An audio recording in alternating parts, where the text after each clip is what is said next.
မင်္ဂလာပါကျွန်တော်နာမည်ရန်နိုင်ပါဆိုတော့ဒီနေ့ကျွန်တော် stock သုံးပြီးတော့ကျွန်တော်ရဲ့လုပ်ငန်းမှာ share ဆိုင်ပစ္စည်းတွေကိုဘယ်လိုဈေးတက်မှလဲဆိုတော့ကျွန်တော်ပြမယ်ချက်ကြည့်လိုက်ဆိုတော့ဒါကကျွန်တော်ရဲ့stock account နော်ကျွန်တော်ရဲ့ stock account ဒီမှာဝင်လိုက်ပြီဆိုရင်ဒီမှာ set pricing ဆိုရှိရ set pricing လေးကိုနှိပ်လိုက်ပြီဆိုရင်ဒီမှာကျွန်တော်ရဲ့ပစ္စည်းလေးတွေကျွန်တော်မြင်ရလိမ့်မယ်ဆိုတော့ဒီမှာဆိုရင်ကျွန်တော်ကဘယ်ပစ္စည်းကိုကျွန်တော်ဈေးတက်မှတ်မလဲပေါ့နော်ဒီဈေးတက်မှတ်မလဲဒီမှာဒီမှာဆိုရင်ကျွန်တော်ဒါတော့ကျွန်တော်ဈေးတက်မှတ်ပြီးသားပဲဆိုတော့ဒါကကျွန်တော်ရဲ့ဝယ်ဈေးကဒီမှာပုံမှန်ပြထားပြီနော်ဝယ်ဈေး purchase မှာကျွန်တော်အဝယ်မှာသူကဈေးတက်မှတ်ဈေးဝယ်ဈေးပါတယ်ဆိုတော့ဝယ်ဈေးပြထားတယ်ဒါမှဆိုရင်ကျွန်တော်ကဒီ leather ပတ်ဆိုင်လေးကိုကျွန်တော်က8000ခွန်းနဲ့အဝယ်ဈေးရထားတယ်ဆိုတော့ကျွန်တော်ကဒါကို percentage လေးကိုကျွန်တော်ကဘယ်လောက်အမြတ်တင်မလဲပေါ့နော်အမြတ်တင်တဲ့အချိန်ကျရင်ကျွန်တော်ကဟိုလေးထည့်ပေးလိုက်ရုံပဲ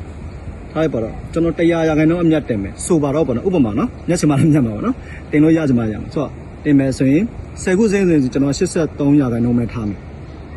အဲ့ပေါ့နော်ဒါဆိုရင်ဒီလောက်လေးပဲဆိုတော့ကိုကရာခိုင်နှုန်းလေးနဲ့ကိုယ့်အကူဟိုထည့်လိုက်တာနဲ့အမြတ်လေးတွေဟိုပေါ့နော်သူဈေးတစ်ခါတက်မှတ်ပေးတဲ့ပုံစံမျိုးလေးလုပ်ထားတယ်နော်ဒါဆိုရင်88ရောက်နော်ဆိုတော့10ခုဈေးခု20ဈေးခု30ဈေးဒီတစ်ခါတက်မှတ်လို့ရတယ်နော်ဒီလိုပုံစံမျိုးလေးနဲ့ပြီးရင်ကျွန်တော်က save လုပ်လိုက်ရပြီဒါပဲပြီးရင်ဒီလိုပုံစံမျိုးလေးပဲ